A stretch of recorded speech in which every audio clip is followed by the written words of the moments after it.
¿Alguna vez te ha pasado que mientras sombreas te pierdes en las sombras que estás dibujando? ¿Te pasa que una imagen tiene tantos grises que no entiendes de dónde salen tantas sombras?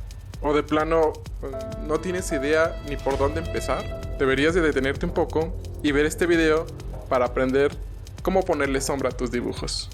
Para esto, primero tienes que saber qué es valor tonal.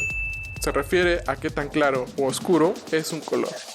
Podemos representarlo dentro de una escala tonal. Nosotros trabajaremos con el color negro y una escala tonal de grises que va de blanco a negro. Su aplicación correcta funciona para representar tridimensionalidad y realismo. Sirve para comunicar la forma, iluminación, textura y perspectiva de manera más clara.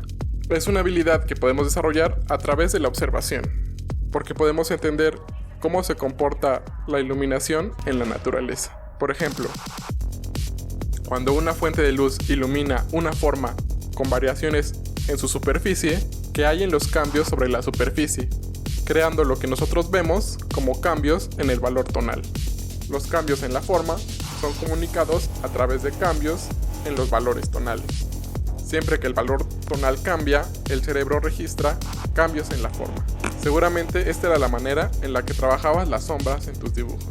Pero conocer algunas nociones físicas de los fenómenos relacionados con la luz nos ayudarán a entender de manera más sencilla cuándo y cómo aplicar los valores tonales. Tipos de luz. Luz directa o luz fuerte. Se refiere a cuando todos los rayos de luz están alineados en una sola dirección. La luz directa proyecta una sombra con un contorno firme. Puede ser reconocido por ese borde definido de la forma que proyecta la sombra principal. Luz difusa o luz tenue. Ocurre cuando una superficie está iluminada por varias fuentes de luz. La luz difusa proyecta una sombra con un borde suave. Puede ser reconocido por ese borde difuso de la sombra proyectada por la forma principal. Caída de luz. Ocurre cuando la intensidad de la fuente de luz principal disminuye a medida que la distancia de origen aumenta. Conforme la distancia entre una fuente de luz y la forma se duplica, la fuerza de la luz será un cuarto de su intensidad. Oclusión. Es un efecto de sombra que se da cuando una fuente de luz está siendo bloqueada por una superficie adyacente. Iluminación de borde.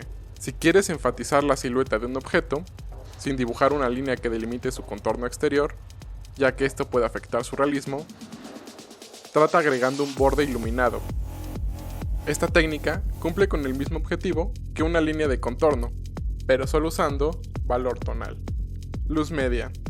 Es cuando un objeto o escena está iluminada a mediana intensidad, generando un punto focal de interés natural.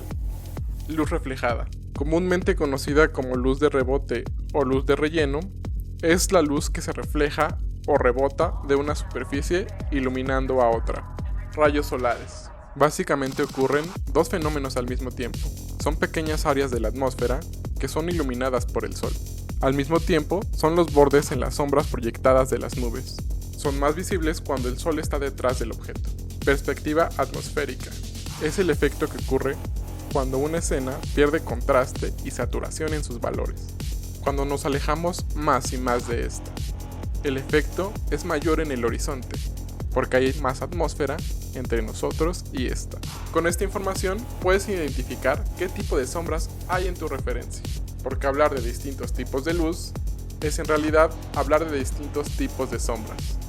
Y esto nos ayuda a no confundir las sombras que estamos trabajando.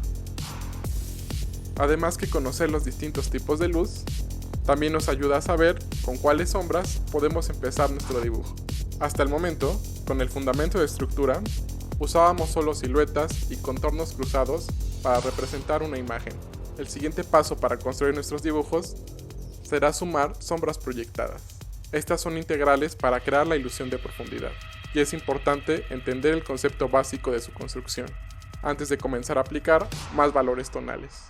El primer paso para usar las sombras proyectadas es aprender a construir sombras en perspectiva. Esto lo veremos en el próximo video.